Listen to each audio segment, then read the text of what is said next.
Back from the gym. I'm gonna be doing daily vlogging. I missed 3 days, like straight. So I'm gonna do it properly. I don't know what it's gonna be called, Vlogo. I don't know, whatever. But yeah, it's gonna be about logo design and the documentation of me becoming like a really good designer. I really got a lot of things to do and a lot of things to learn before I teach stuff. That's why I don't do redesign TV anymore. I feel like I have to learn first before I, teach, of course. So this daily documentation is just in service of redesign TV.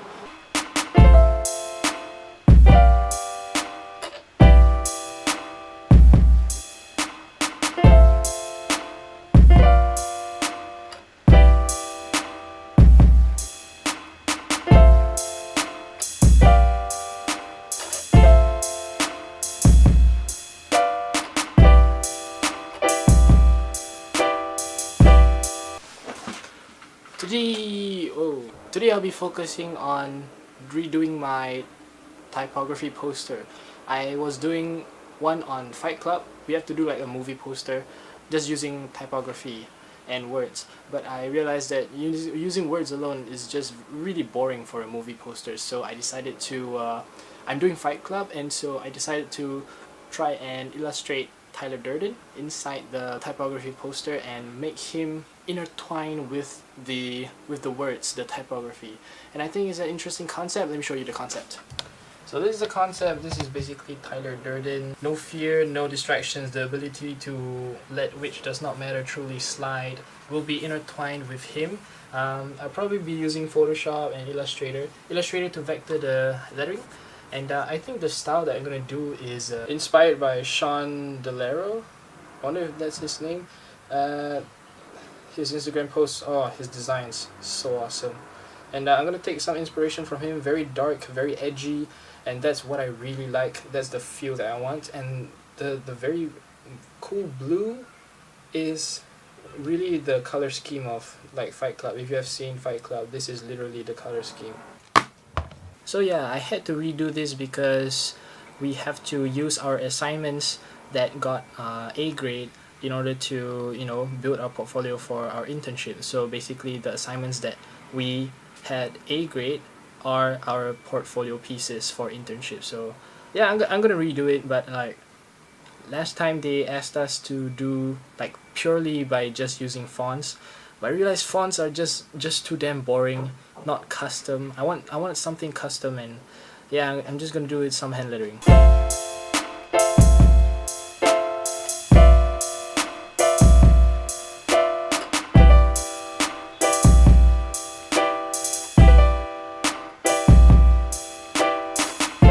This is my initial idea. This is my second one. This is my third one. This is I don't know, inspired by Stefan Lopez. His style is like use a serif and then like a script right on top of it, and it intertwines with the serif. And yeah, I don't know. I don't think I'm going with this one because the visual hierarchy just doesn't get it.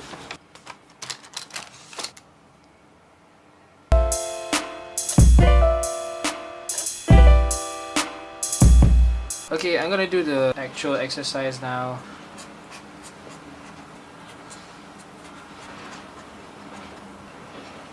And so this is basically how I do things. It was a fail here because I didn't know which word to emphasize and which word to be cursive or which word to be serif or small in size.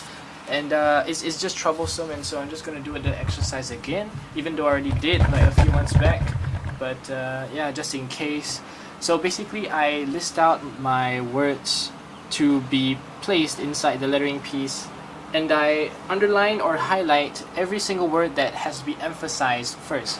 So it depends on how you read and how you want your viewer to read the poster. So I want the poster to be read, no fears, no distractions, the ability to let which does not matter truly slide.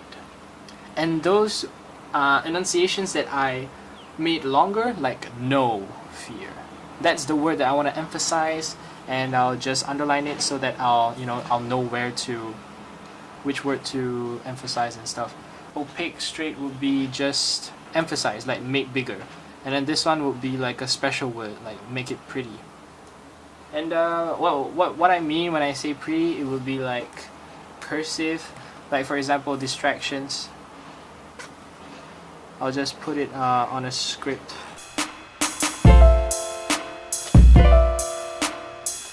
And it would be like normal size, according to, you know, relative to the other words, the sizes of the other words in the quote. So that's basically it. No would be probably a big letter, so I will make notes. Big letters.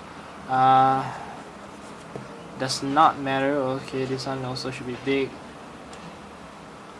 Distractions would have like, okay, to signify distractions, what I did last time was make like a very glitchy, it's like a very glitchy effect. So I'm gonna make it like a glitchy effect. Fear will be like very grunge. Truly slide. Truly would be big.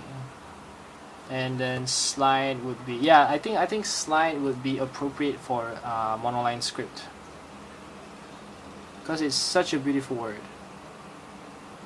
The D and the L and the I like that. I really like that, because slide you can do like this, something like. And I've never done monoline lettering before, so it's gonna be a challenge for me when I'm doing this. The thing I like about monoline lettering is the consistency. It's like, I don't know. I just really like monoline. So that's what I'm gonna do. So big sans serif, grunge, big, and then glitchy effect for distractions. And then this is small and monoline script to not interfere with the actual dialogue, which does not matter. This one will be big, not matter. Truly would be big, slide would be monoline. Okay, I'm done. I'm done.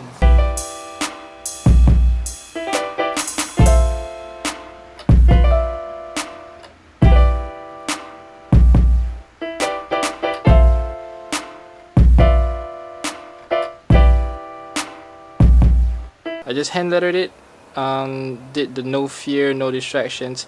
I figured I'd just use the brush script style, like graffiti style, but then I sort of wanted to have like a Will Patterson vibe in my hand lettering for this piece, because I thought that his style is very manly. But then now that I have rendered it, I felt like this is a little bit feminine and not. It doesn't foster the feel of Fight Club, and I don't know. I'm quite skeptical to carry on. I do not know how to render truly slide though. The idea was to use a script monoline, but I'm not sure if I'm gonna use that. So I don't know. I'm watching the Doyle Young documentary, and he said something that in his process of doing a font or a logo type or a lettering piece, he takes his time. He takes a lot of time, and he develops a lot of sketches. And looking back at like my progress and how I work, my process of doing lettering, I forgot how hard it is, and the iterations that are behind the final product. This is just my first sketch, and can you see it? Well, it's too light. I'm too lazy to focus it, but that is my first sketch, and wow, there's gonna be so much more iterations and so much more, you know, layout that's possible, that is going to lead me to the final product. And I'm somewhat excited slash disappointed, because you know I forgot how much work hand lettering is, and seeing that, and okay, I'm excited because you know the final product will be like even like 100 times better than what this is. But yeah, seeing Doyle Young and his patience, and just his patience. He's such a patient person, and it really reflects. His work really reflects that. I don't know about you, but I've somehow like mapped out, like I've imagined myself like 80 years from now being just like Doyle Young, like loving my craft, doing lettering, teaching other people. Like he is like the true pure craftsman, like literally like a pure craftsman, a person who like develops on his crafts every single day, like for the rest of his life. He dedicates it to lettering and logo type design. And you know how athletes, people who have to be fit in order to be relevant, I feel sad for them because at 80 years old, I don't think like football players will be able to play football because, you know, like their bones are brittle and they cannot even move their body anymore. But I can still do my profession at 80 years old. And I think that just blows my mind how lucky I am to really love design and lettering and be introduced to it at like such a young age. Outside the window it's just very noisy. But yeah, it's mind-blowing. I'm 17 years old. Okay, to be fair, I'm 17 and like 6 months old. But damn. Yeah, it is. I cannot comprehend it. I'm so young. Wow. And like people say like the you know the famous, you need to have 10,000 hours in your passion or like your craft in order to be a master at it. I don't know how many 100 hours do I have like on lettering and logo type design, but I don't know. I really don't know, but I'm so excited to see what I'm becoming. And yeah, it's literally like the person that you become is what's most important, not like the thing you do or like the things you have. It's like the person that you become. And damn, like wow, I literally want to like I want to be that old man that still like does lettering even though there's like technology everywhere. Like there's gonna be virtual reality, there's gonna be like aliens coming to Earth like 80 years from now. The wardrobe door broke. I don't know. So you're gonna be seeing my clothes from now onwards. So now my progress is coffee break. I'm gonna let my subconscious, you know, like solve the problem of like how do you render this piece. And then at like 6 or something or 7, I'm going to try to apply HTML to build my homepage. I'm gonna try to use HTML and CSS to build my first homepage. I've been dreading like applying HTML. I've been like learning and from HTML Dog, Codecademy, but I'm not applying it. And so I have a mock-up of what I want my website to look like and the functions, like for example if you hover your mouse on a button, how will the button change and all that. It's all inside my Adobe Illustrator mockup file. And yeah, I'm going to apply CSS and HTML to create like a real tangible website. So yeah, at around 6:30. Cool. So the sun is setting and I can't help but notice the ray. Look at how beautiful the orange is. Like this could be like a cinematic shot. Like I don't know, it's the color. Wow, it's like an Instagram filter, and there it is, like hitting up at my wall. It's so nice in low light. I just really like it, and you can call me a designer because of that.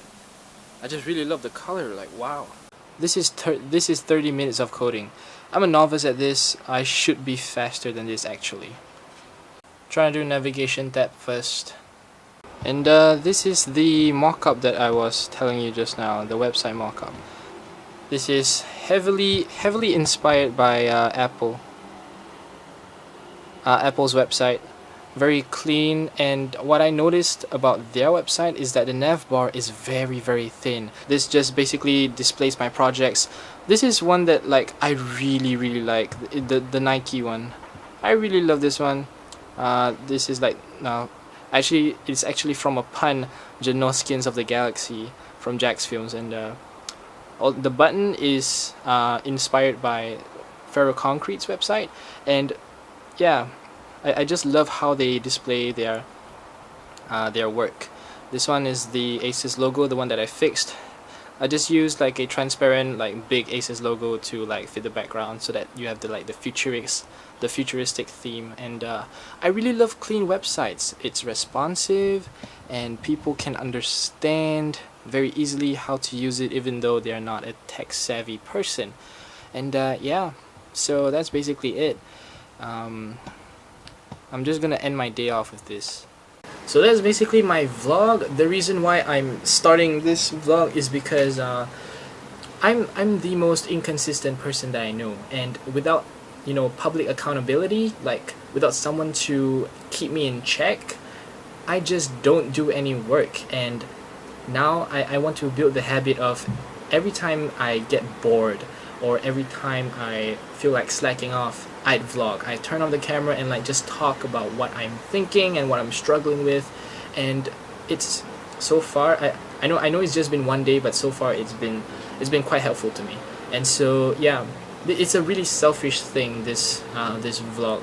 Is this my first one? Yeah, I think this is my third one, but then I got into a hiatus after the second one. I don't know why.